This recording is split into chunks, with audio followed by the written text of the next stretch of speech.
video on the guidelines about fruit when you're on the Eat to Live plan. This information is specifically coming from Eat to Live, the original book that outlines Dr. Joel Fuhrman's plan for the amazing nutrient-rich program for fast and sustained weight loss. But it's not just for weight loss. Of course, he talks about weight loss because that is a sort of like, woo, let me try that. But what's really great about this plan is what it can do for your health and the things that are going on inside of your body. So if you have anything already happening, any sort of disease like heart disease or high blood pressure, stroke, diabetes, anything running in your family that you don't want to get, Alzheimer's, these kinds of things, this is the plan for it. So if you've ever been interested in getting healthy and using food to sort of cure these issues, this is the plan for you. I've heard so many anecdotes of people in their own lives just taking control of their health and getting better.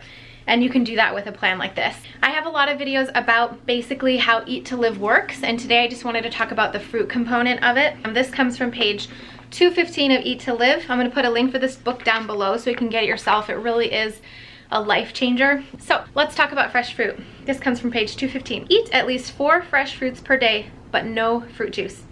Shred or cut up apples and oranges and add them to your salad for flavor. They'll help you feel full. Clementines are a nice addition to a green salad. Pineapple is good with vegetables and can be cooked with tomatoes and vegetables for a Hawaiian flavored vegetable dish.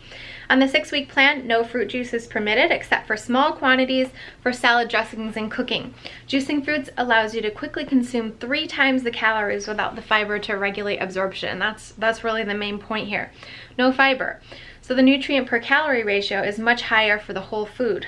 Meaning that you're getting a lot more nutrients with every calorie that you eat. So of course, if you had, a full orange or just a glass of orange juice, you're getting a lot more nutrients in the full orange than you would with the orange juice, right? It also will be absorbed a lot slower into your bloodstream, which is better. Frozen fruit is permissible, but avoid canned fruit because it is not as nutritious. If you need to use canned fruit as a condiment like mandarin oranges or pineapple, make sure it is unsweetened.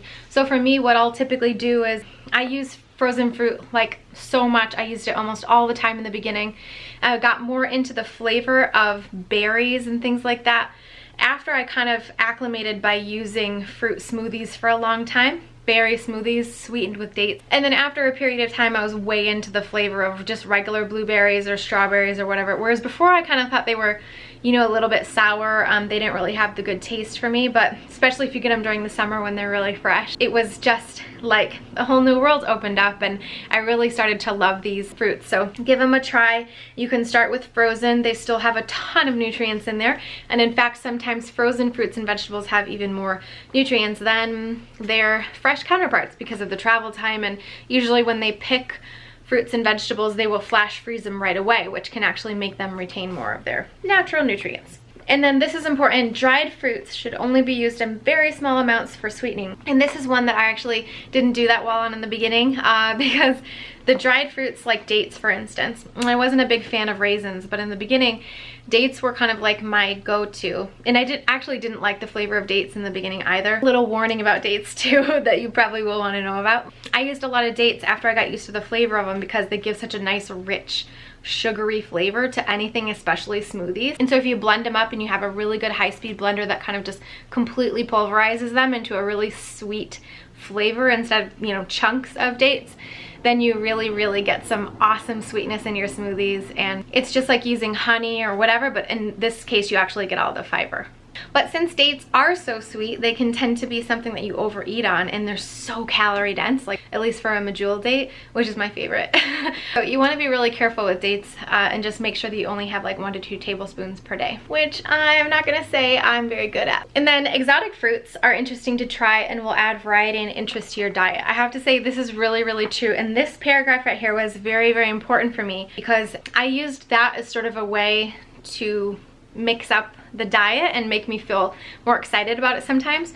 So like I would go to the store and I would go to the section where they have kind of the exotic things, and I'd always look like, oh, is there something new I haven't tried before? And that's how I got to try a lot of really new things, and they became my favorites.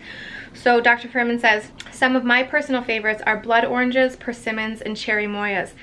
Before I started this was the sentence. I had had blood oranges before, but I had never had persimmons and I never had cherry mois, and I didn't even like know they were a thing.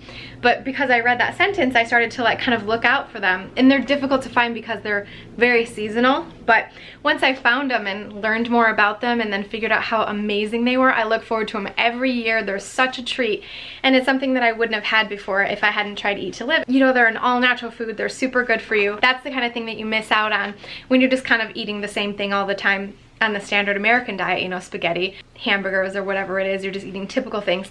This way, when you're eating just fruits and vegetables and beans and really, really good plant foods, whole plant foods, you really kind of step outside the box a little bit and try to find some new stuff. So eat a variety of fruits.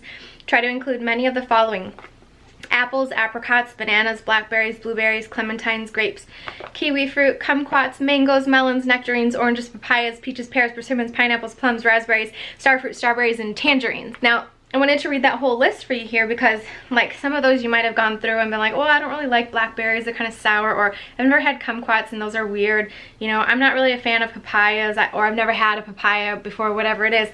But use a list like this as a way to, you know, up your game and like learn something new and try something new. And even if you don't like it at first, like me and papayas, it took about three times for me trying papayas before I really was like, okay, I could do this. And then I also found out about eating papaya Mexican style with some lime juice and chili powder, and man, that just opened it up for me. And there's so many different ways to do that with fruits. So that's a little information for you about fruit, just some ways to kind of mix it up and think a little bit differently about it. You can have 4 fruits per day at least on the 6-week plan in the beginning, so it's a really great way to satisfy that sweet tooth if you want something after dinner. I know like at first when you start it's like, really, have some raspberries after dinner? Yeah, right, that's not gonna help, right? But after a while you really do, like maybe you're gonna have an apple or something that's a little sweeter.